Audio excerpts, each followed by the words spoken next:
Hello, good afternoon. It's 19th of February 2021 today. It's nice 24 degrees out there right here in Guangzhou. Today I would like to share a topic about foreigners living in China. I had a similar clips of videos which I made 10 days ago in Cantonese. Usually I make videos in Cantonese. I'm not kind of YouTuber, but just to capture interesting and memorable moments, usually to share with family and friends. And for when I get old, I can still come back to something on a convenient platform. It's cool, isn't it? So let's get right to the topic. I would start with communication. Well, something went wrong with my camera. If there are a few key barriers that a foreigner may face living in China, I think the very first thing that will come into many people's mind would be communication. First of all, I think the Chinese language itself is not necessarily the easiest to pick up. The language is not based on the 26 alphabets. The language is based on a large number of characters. And if you're not familiar with the characters, they just look like pictures. And there are thousands of them for you to memorize, to master. Each character carries a meaning. And some words or objects are, the meaning of some words and objects are actually formed by adding up two or more characters. For example, animal. You got to pick two characters, Chinese characters, to form the meaning of animal. One of them means move. The other one means object or thing and object. So if you piece these two together, it becomes moving object or animal in Chinese. If you want to form a full sentence, for example, then you got to add a few more characters to it. For example, if you want to say that animal is huge, then you have to pick the character which means that. You have to pick the characters which means is and huge, and it forms a whole sentence. So I think the most difficult part is how to memorize the thousands of characters in Chinese. And when it comes to grammar, I think that is pretty simple, because grammar in Chinese is pretty simple, actually, as if there's no grammar at all. I mean, there's no past or present tenses, there's no singular or plural forms, and they don't even differentiate between masculine and feminine. So yeah, the challenge is really how to memorize that thousands of characters. I think the question is, do you need to know all this to live in China? I think the answer is no. And why is it no? I mean, my answer would have been different if it was like 30 years ago. And what changed? I think two things changed. Number one, there are more people who have got more exposure internationally. There are more people who can speak Chinese, local Chinese people who can speak English nowadays compared to 2-3 decades ago. And another very important factor is simply technology. I mean, you don't have to speak nowadays. I mean, your computer, your mobile phone can speak for you. Thanks to all these translation tools, Google Translate or whatever apps that is available on your mobile phone. That is so convenient. I mean, you just key in your words in English into your mobile phone, and then it gets translated instantly into Chinese, and you can show your mobile phone screen to people who need to understand what you want to say. So that is actually quite a convenient tool. Basically, the mobile phone will speak for you. Of course, you can't translate every single thing. There are some very specific words in Chinese that maybe translation doesn't work, but that's rare. I mean, in most of the times you can just rely on the translation to get things done. But of course, you don't want to just be dumb all the time and keep showing your mobile phone screen all days. You also want to talk like a human beings at times, don't you? So I think there are plenty of chance where you can be like more human. For example, apart from your family time, of course. For example, when you are in your office, I think your 9 to 6 life is going to be very comfortable. I assume that you are in China for some jobs or projects. I mean, you're transferred here to a relatively English-friendly environment. If that's not the case, I would suggest you to pick up a language before you arrive. So I think in your office environment, people usually, not all of them, I mean, maybe not the cleaning staff, but most of the other people, the employees, for example, if they're in a multinational corporations, or let's say international schools, private hospitals, usually people do speak a decent English. So there's no problem in your 9 to 6 life, in your daily 9 to 6 life. What about social life? It depends if it's business socializing, for example, business dinner. It depends on what sort of dinner is that. If you go, for example, to have a dinner with government officials, usually they don't speak good English, or sometimes some of them they don't speak at all. So I think one thing you can do is to bring along a colleague to translate for you. Anyway, I think some of these people they rather see you drunk and puke rather than letting you giving a speech. So I think that works for private social life. I think that is even easier.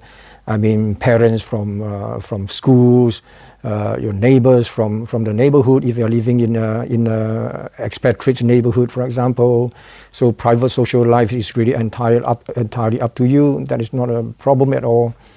What about other occasions, like for example, shopping is not a problem at all. I think it depends on whether you're doing online shopping or shopping in the physical stores, in a supermarket or in a morning market, for example. Supermarket and morning market is very simple. I mean, like in many places, you just pick up your stuff, go to the cash counter, pay, smile, and there you go, done.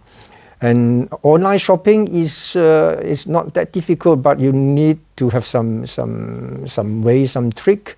Online shopping is very popular and is very advanced in China.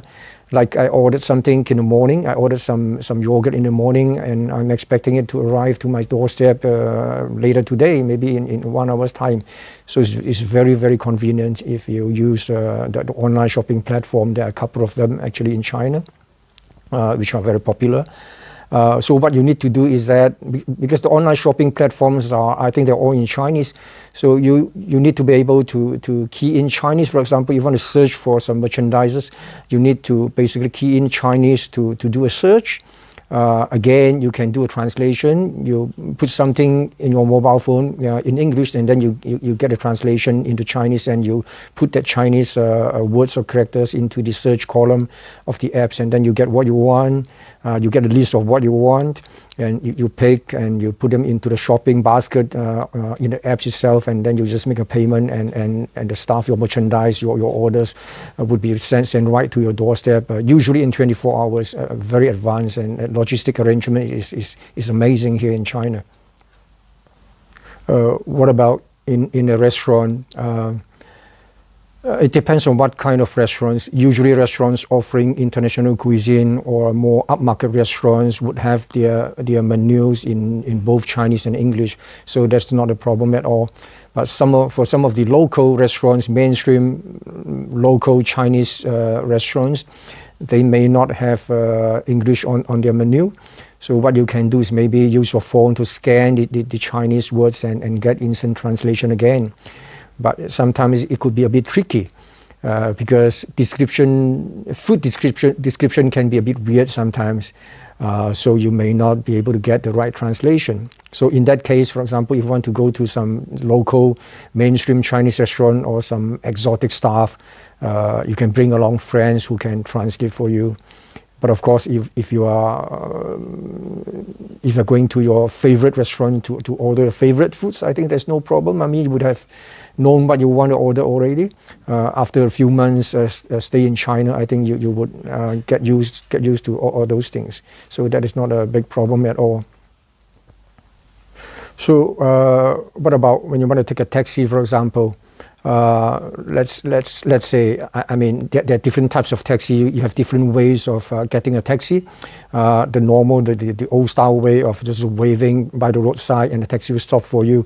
So basically, taxi driver, you don't expect any taxi driver will speak any English in China. So you need to be able to tell them where you want to go, your destination.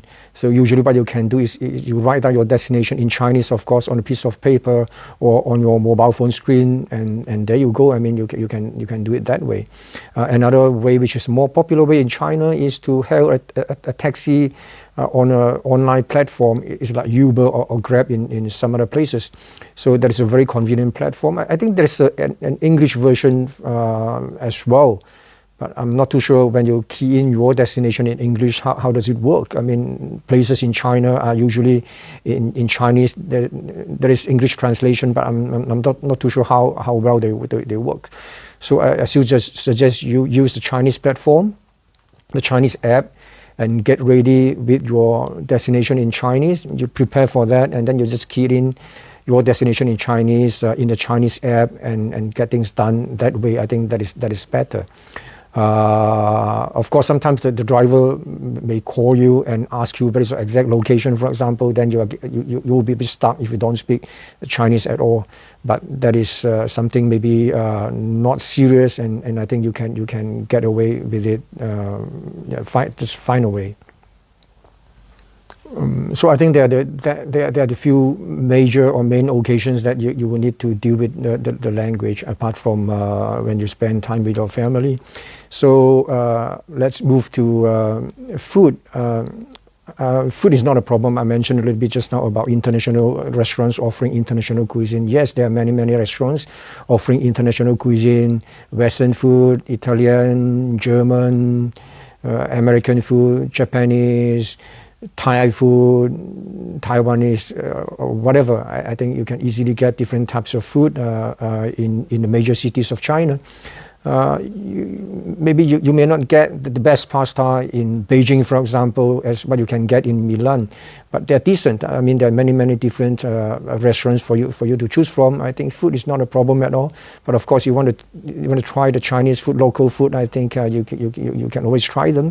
Some of them are very interesting, and Chinese food has got a long history. And some Chinese food, at least to me, they're really good. It's worth trying. What about home cooking? I think you can easily get different types of ingredients in the markets, in supermarkets, in the morning market.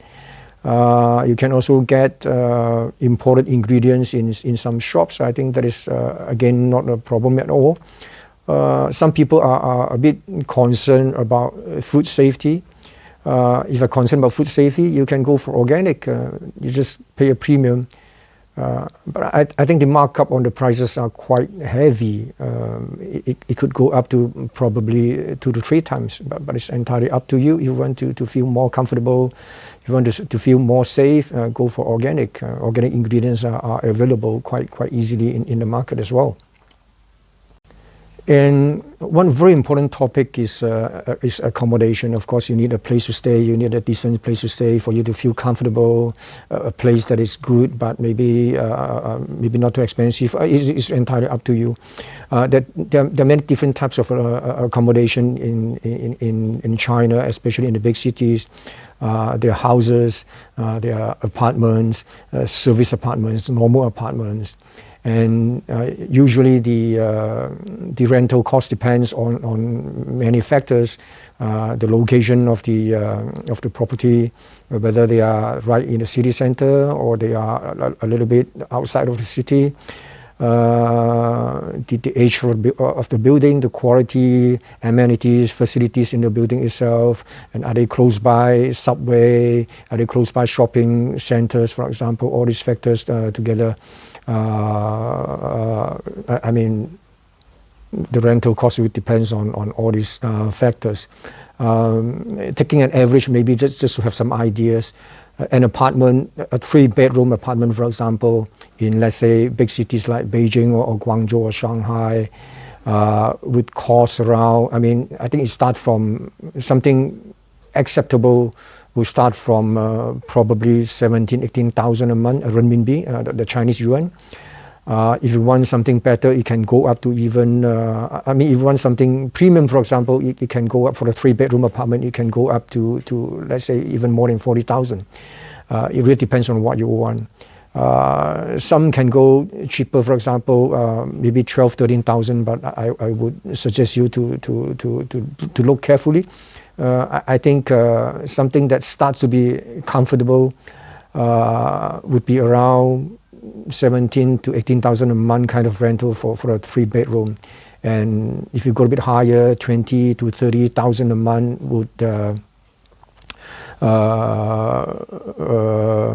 would give you something, I would say, quite comfortable. But of course, if you want to be more premium, right in the city center, CBD and all that kind of stuff, get ready with maybe something around 40,000 a month for the 3-bedroom unit.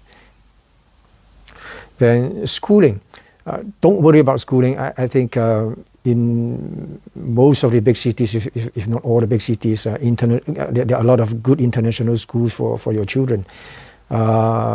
Tuition fee is about, for a good international school, I think that costs about 250,000 a year per child in middle school or high school, and slightly lower for elementary school.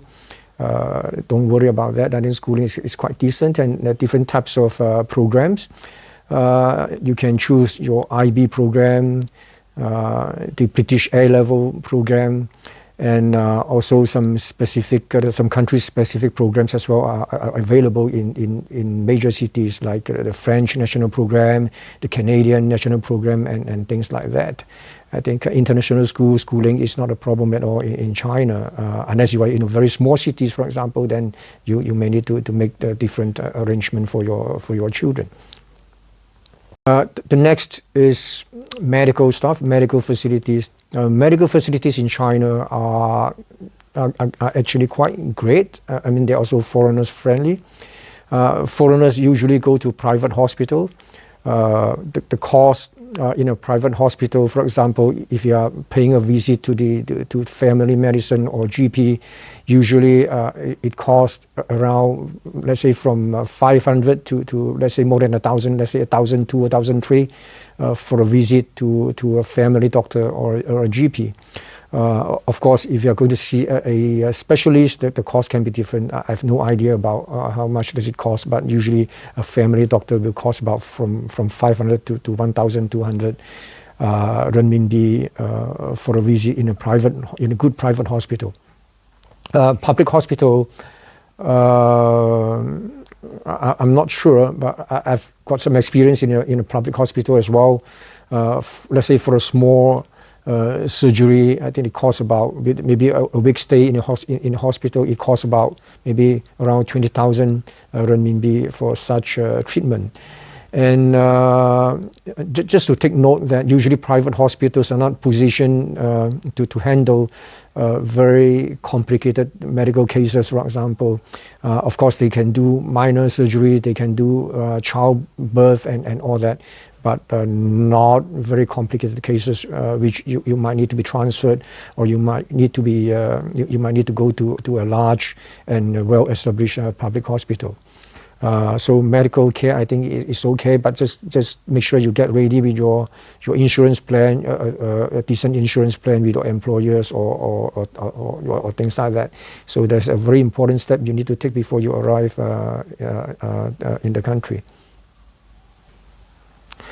Some people are worried about the environment, especially the air quality in China. I think it has improved quite a lot over the years. So I remember when I first arrived in Beijing, that was about 6 years ago. The air quality index was not as satisfactory. I have maybe more than 5, 6 out of 10 days with the air quality index, the AQI, which measures the concentration of PM 2.5. I have that index shot above 100 or 150 for maybe 5, 6 days in every 10 days. and blue sky days was maybe just 1 or 2 days in 10 days. So, but it gradually improved.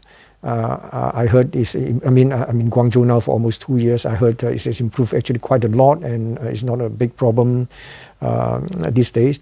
And but of course, you can still place a few air purifiers at home. 2 or 3 units, depends on how big your house is.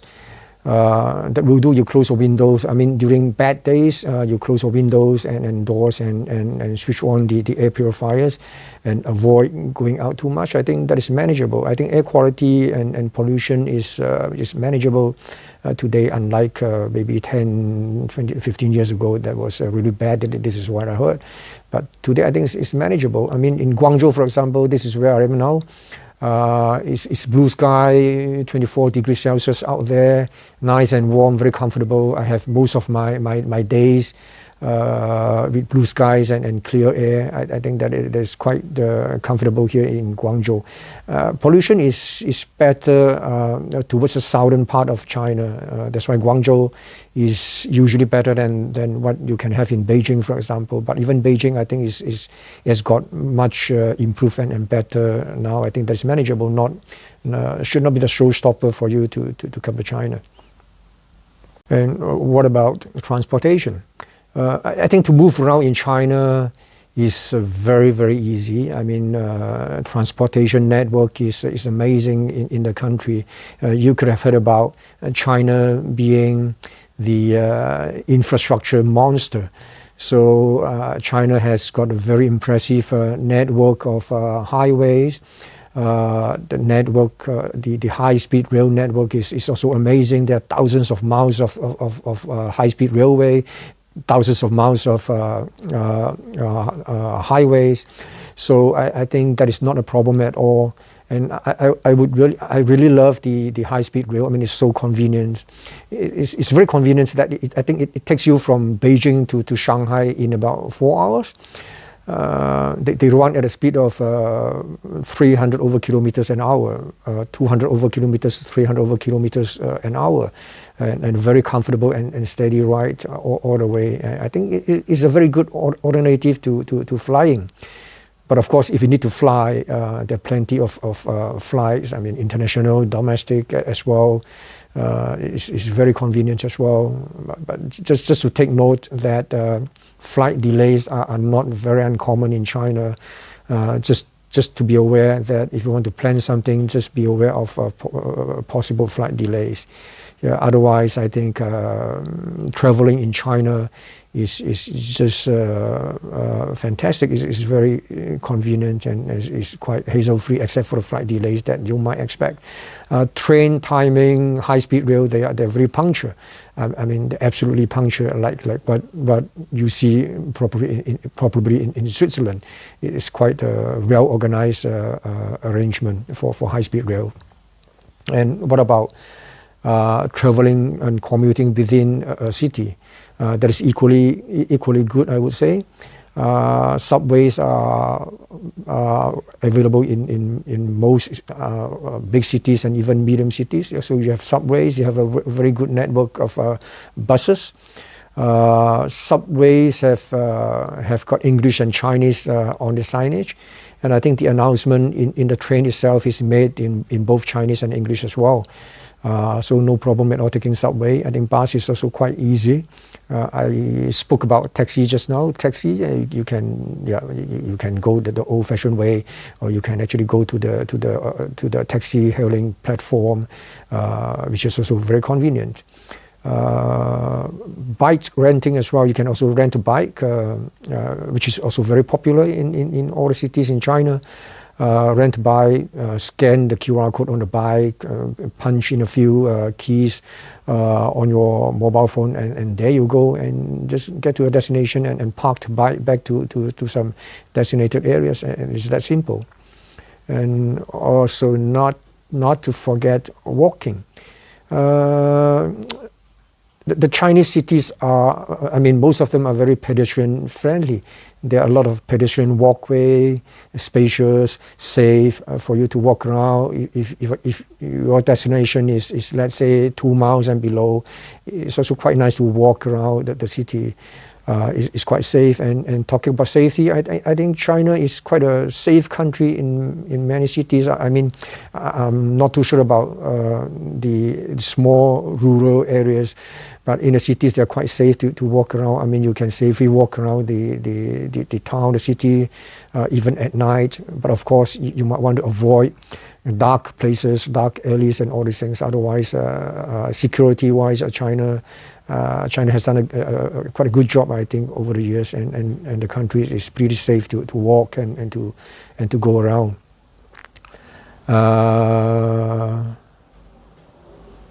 I think the country is also quite clean in many cities. I mean, in the old days, people have been talking about China being not so clean in terms of public amenities and all that. But this is absolutely not my experience in my last 6 years. I mean, public toilets are quite okay, quite well maintained and quite clean. And toilets in commercial buildings, in shopping mall, for example, are usually quite very, very well maintained, and they're quite clean, and they're not messy at all. So yeah, that is not a problem at all for you. I spoke about communication, I spoke about shopping, I spoke about food, schooling, medical, accommodation, moving around, transportation, and I think that was pretty much it. Do I miss anything? Maybe clothing. Clothing is also quite convenient when you can buy all the stuff, international brands, local brands, online, offline, in a physical store. It's also very convenient. What about prices? Prices are actually quite competitive in China as well. I mean, let's say, for example, you can get the top international sport brands in China at a very competitive prices. I mean, the price you pay here will be quite similar to the price you pay in places like maybe Singapore, Hong Kong, Japan. It might be slightly more expensive than the price you pay, for example, in a US outlet that sells all these sport apparels. But the price in China is still pretty competitive, with some exceptions. I mean, for example, it's a bit strange that I find a prominent jeans brand being much more expensive here in China. But usually, when I want to buy that brand, if I want to buy that brand, I will first buy it outside and bring it in here. So that is some exceptions. Otherwise, I think you have many choices of different clothing, international brands, local brands, budget, not budget, premium, or just whatever you want. They are easily available in the country. Not a problem at all. I think with that topic of clothing, that pretty much sums up what I want to share with you today. If you have any question, because I'm not native in English, if I'm not clear, if you want to clarify anything, just leave a comment down here, and so that I can come back to you. With that, and until we talk again, I wish you good luck. If you're planning to come to China for a stay soon, I wish you good luck and all the best. And yep, until we talk again, goodbye and ciao. Oh, there's something I think I should add on. I forgot to mention private car. If you want to drive yourself, instead of taking public transportation, you can buy a car. You drive on the left-hand side. The steering wheel is on the left in China, and car prices are slightly more expensive than I think in many countries. Just to quote an example, a Toyota Camry, for example, goes for about 180,000 yuan, and a BMW, a Beamer 320i, will go for close to 300,000 yuan. This is the price level for cars in China. But before deciding whether you want to drive yourself, first of all, you need to get a license, a local Chinese license. I think license from many countries will allow you to skip the road test, and you just need to take the written test, which is the traffic rules test. And that will actually get you the license to drive in China. One very important thing that you want to consider might be the way people drive. When I was in Beijing, I decided not to drive myself because I think I wasn't able to get used to how people drive. That you might want to first observe and then decide later on. But if you still want to own a car but not driving yourself, just in case you drive yourself nuts, you can still hire a driver. The cost of hiring a driver will go from maybe around 5,000 a month to maybe 7,000-8,000. It depends on you, and it depends on the background of the driver. Most of the drivers will not speak English. Some of them can understand a little. So it depends on the background of the driver, the qualification and all that. And that decides how much you pay him. So I think that is it that I want to add to this video. Again, good luck and goodbye for now until we talk again. Bye bye.